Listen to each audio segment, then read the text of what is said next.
So hello everyone, स्वागत है आप सभी का हमारे यूट्यूब चैनल पे। और आज सिस्टम डिज़ाइन की इस सीरीज़ में हम बात करने वाले हैं सिस्टम डिज़ाइन के एक बहुत ही इंपॉर्टेंट टॉपिक पॉलीग्लॉट परसिस्टेंस के बारे में। अच्छा, एक बात सोचो, जब तुम फ्लिपकार्ट ओपन करते हो तो तुम्हारा शॉपिंग कार्ट, तुम्हारी ऑर्डर हिस्ट्री, पेमेंट और फॉलो यूज़र, ये सारे फीचर सारे अलग अलग टाइप्स के डेटा हैं। तो क्या एक ही डेटाबेस से ये सारे एफिशिएंटली हैंडल हो सकते हैं? नहीं ना। और इसी प्रॉब्लम का सॉल्यूशन है पॉलीग्लॉट परसिस्टेंस। अब देखो प्रॉब्लम क्या है। तो प्रॉब्लम ये है कि modern applications widely diverse data generate करती हैं। नेस्टेड डॉक्यूमेंट, सिंपल की values, financial transaction, social graph, सब एक रिलेशनल डेटाबेस में डालने से सर्वर की परफॉर्मेंस में बॉटलनेक्स आते हैं। तो इसी का सॉल्यूशन है हमारा पॉलीग्लॉट परसिस्टेंस। सो पॉलीग्लॉट परसिस्टेंस की बहुत ही एक कंसाइज डेफिनेशन है: the architectural practice of using multiple distinct database technologies within a single application system to handle varying data storage requirement। देखो, इसका मतलब ये है कि एक सिंगल एप्लीकेशन के अंदर अलग अलग टाइप के डेटा, जैसे structured data, unstructured data, semi structured data, और इनके भी अलग अलग फॉर्मेट्स को अलग अलग डेटाबेस में कैटेगराइज किया जाए। और उनके लिए एक ही डिफ़ॉल्ट टेक्नोलॉजी स्टैक के पीछे जाने से और एक ही रिलेशनल डेटाबेस मॉडल यूज़ करने की बजाय सभी डेटाबेस कैटेगरी के हिसाब से अलग अलग डेटाबेस टेक्नोलॉजी यूज़ किया जाए, यही है हमारा पॉलीग्लॉट परसिस्टेंस की समरी। तो इसका एक गोल्डन रूल कहता है कि choose the database entirely on the specific shape and operational need of the data, not the default technology stack। तो ये गोल्डन रूल कहता है कि हमें केवल डेटा के शेप, उसकी क्वालिटी और उस पे होने वाले ऑपरेशंस के आधार पे उस डेटाबेस की टेक्नोलॉजी को चुनना है, ना कि एक डिफ़ॉल्ट टेक्नोलॉजी स्टैक के पीछे जाना है। तो चलो आगे बढ़ते हैं। तो देखो, ये है हमारी द मॉडर्न डेटाबेस टैक्सोनॉमी। तो डेटाबेस को हम रिलेशनल डेटाबेस और नॉन रिलेशनल डेटाबेस में कैटेगराइज करते हैं। फिर रिलेशनल डेटाबेस के लिए हम जिस टेक्नोलॉजी का यूज़ कर सकते हैं वो है एक पोस्टग्रेस।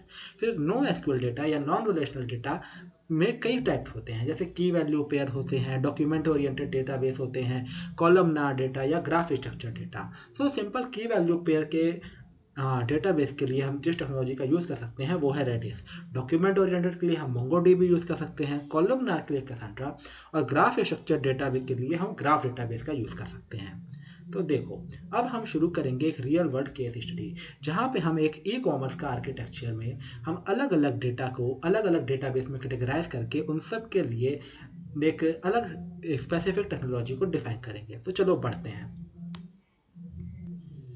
अब जैसे ये शॉपिंग कार्ट का डेटा है, ये सिंपल और ट्रांजिएंट होता है।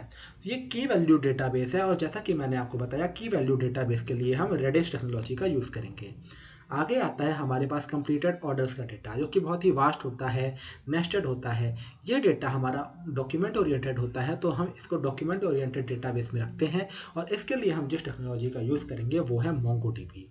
आगे बढ़ने पे हम आते हैं इन्वेंट्री और पेमेंट के डेटा पे। देखो, पेमेंट और ट्रांजैक्शन के डेटा में कंसिस्टेंसी की जो डिमांड होती है वो बहुत स्ट्रिक्ट होती है। सो इसके लिए हमें रिलेशनल डेटाबेस मैनेजमेंट सिस्टम का यूज़ करना है, और इसके लिए हम जिस टेक्नोलॉजी का यूज़ करेंगे वो है पोस्टग्रेस। और अब आता है सोशल फीचर्स। देखो, तुम्हारी प्रोफाइल, तुम्हारे यूज़र, तुम्हारे फॉलोइंग, तुम्हारे विश लिस्ट, इन ये जो सारा डेटा होता है, ये कुछ इस तरीके से स्ट्रक्चर्ड होता है कि इस पर डिफरेंट नोट्स बनाए जाते हैं, और एजेस के थ्रू हम उनके बीच की रिलेशनशिप को डिफाइन करते हैं। इस तरह का जो डेटा होता है वो ग्राफ स्ट्रक्चर डेटा होता है, और उसके लिए हमें ग्राफ डीबी का यूज़ करना पड़ता है। तो आते हैं अब एक द यूनिफाइड पॉलीग्लॉट आर्किटेक्चर पे।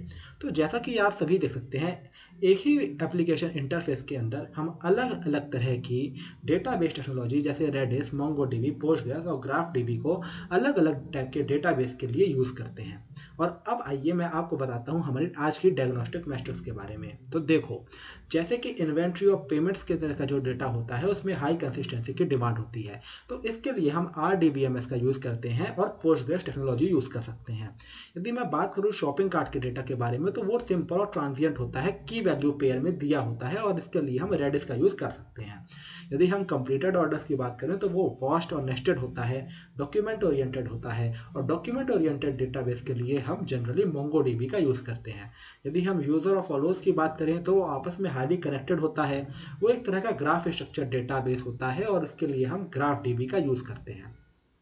So, what is the ultimate goal of polyglot persistence?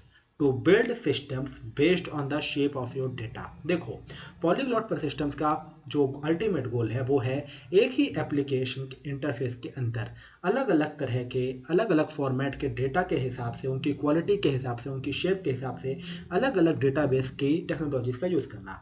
इससे आपकी डेटाबेस की कॉम्प्लेक्सिटी थोड़ा बढ़ सकती है, लेकिन आपको अपनी कंसिस्टेंसी और अपने डेटा फ्लो को मेंटेन करने के लिए उसके बीच में कोई रुकावट ना आए, इसलिए आपको ये अलग अलग तरह की टेक्नोलॉजीज़ का यूज़ करना ही पड़ेगा। ये आपके लिए कोई ऑप्शन नहीं है, ये आपके लिए एक फाइनल डिसीजन की तरह है। तो यदि आपको ये वीडियो अच्छा लगा हो, इंफॉर्मेटिव लगा हो, तो प्लीज़ इसको लाइक करो, सब्सक्राइब करो। मिलते हैं नेक्स्ट वीडियो में, तब तक के लिए बिल्ड करते रहो।